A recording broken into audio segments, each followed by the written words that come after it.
Alors, nous venons aujourd'hui de célébrer la Journée internationale des compétences des jeunes, mais aussi la Journée internationale de la jeunesse. Et nous avons pris comme prétexte ces 2 jours pour célébrer le talent de nos athlètes. Quand je dis athlètes, c'est les personnes qui ont une déficience intellectuelle et qui sont prises en charge à Special Olympics. Nous avons pris comme prétexte cette journée pour montrer ce qu'ils font, que ce soit de la coiffure, de la batik, comme ceux qui font de la sérigraphie. Ce fut une préparation de presque une année, parce qu'il faut le savoir, les personnes qui sont là ont un handicap déjà, et ce handicap fait que la préparation de cette journée n'a pas été la même que si les personnes n'étaient pas handicapées.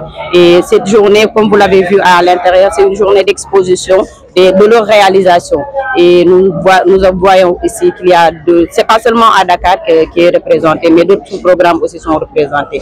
Il y a le sous-programme de Ziguinchor qui est représenté, le sous-programme de Kolda, Saint-Louis, Mbour et Dakar qui sont représentés ici et qui exposent en cette journée. Vous avez vu aussi que nos athlètes ont fait des pièces de théâtre sur l'inclusion, mais sur la formation professionnelle, en même temps aussi des danses pour vous montrer les capacités qu'ils ont en eux.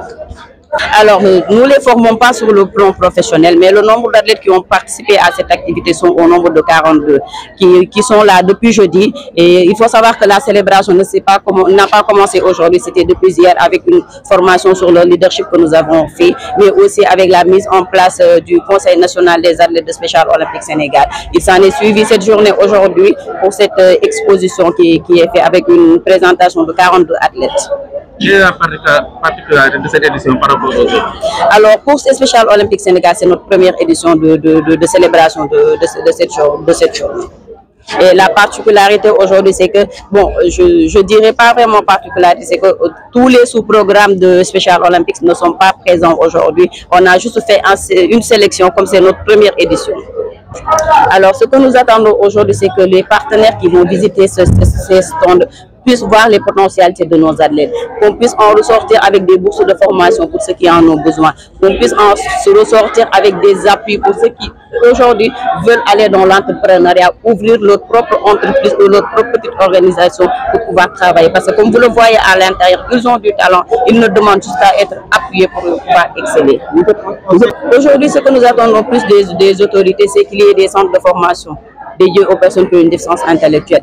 Certes, il y a des centres de formation qui sont là, mais ces centres de formation, ceux qui sont là-bas, les enseignants qui sont là-bas ne sont pas formés à la prise en charge de cette couche de la population. Il faudrait déjà que ceux qui sont dans ces centres de formation puissent être sensibilisés sur la déficience intellectuelle, mais aussi être formés sur la prise en charge de cette couche de la population pour qu'à partir de cela, que nos athlètes puissent intégrer ces centres de formation. Avant de dire qu'on puisse avoir des centres de formation juste réservés aux personnes qui ont une déficience intellectuelle. Parce que nous, ce que nous prenons, c'est l'inclusion. Et l'inclusion voudrait dire que c'est les centres qui existent déjà puissent accueillir nos athlètes qui sont à Special Olympics. C'est fait parce qu'aujourd'hui, notre siège se trouve à Dakar, la maison mère se trouve à Dakar. Et comme c'est la première édition, on essaie avec Dakar, avec nos partenaires qui sont toujours présents avec nous au niveau de Dakar. On essaie avec Dakar, Dakar marche et dans les autres années à venir, c'est parce que cette célébration se fait tous les années. Les autres années à venir, on pourra aller dans les autres sous-programmes Ziguinchor ou Kolda avec l'accompagnement des partenaires privés et publics.